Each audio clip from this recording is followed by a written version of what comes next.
So that there was that side of it. And then I had a friend, his mom was a housekeeper for a really famous architect. I didn't really know who this guy really was at the time. I just knew he was like this kind of famous architect.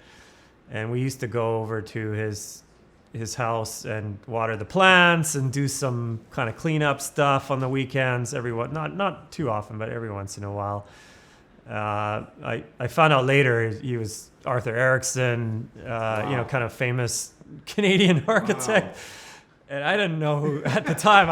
I just thought, wow, this is. And he had a library and with these amazing books. And of course, growing up, my mom had the books, so now I'm kind of making a connection to architecture from art.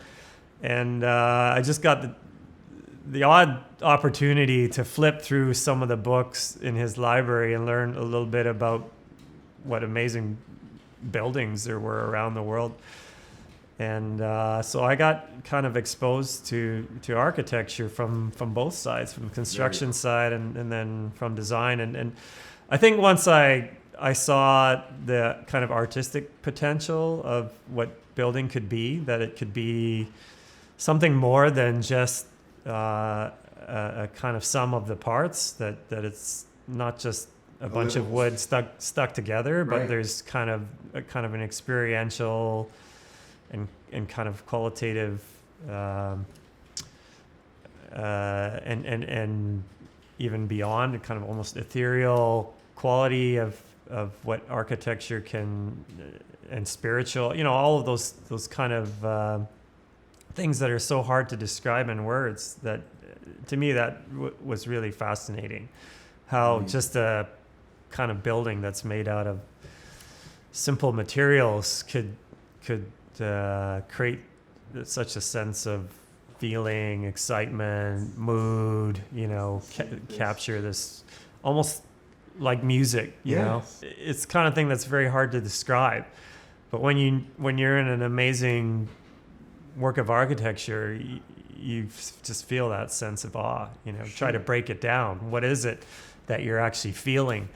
It's the combination of the space, the light in the space, the sounds, the material, the smell, and then the layering of kind of cultural significance depending on where you are in the world. I mean, that sense of place comes through very much in building when you're traveling. I mean, you think about when we travel. I don't know about you guys, but probably 99.9% of the time, if I'm traveling around the world, I'm going to look at buildings. It's like, Absolutely. And specific buildings.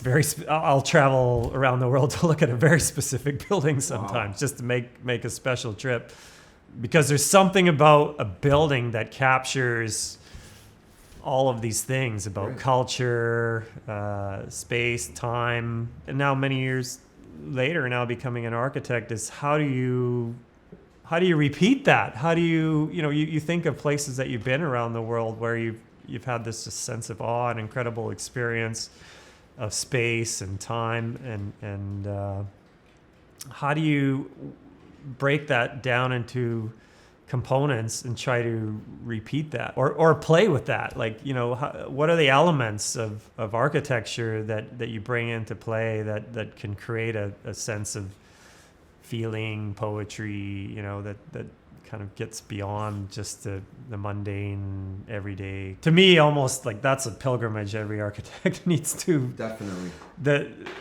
The ultimate kind of, it's not just architecture, but then the next layer of it is the complete and total integration of nature and building together. So for me, kind of being exposed to Arthur and learning about kind of West Coast architecture, especially modern West Coast architecture, and how it evolved in this context, the landscape and building kind of blending into one thing, was so much a part of the kind of DNA of kind of West Coast modernism, almost what people around the world traveled to come to BC to look at what some of these guys were doing here. Amazing. Because they were really capturing something. So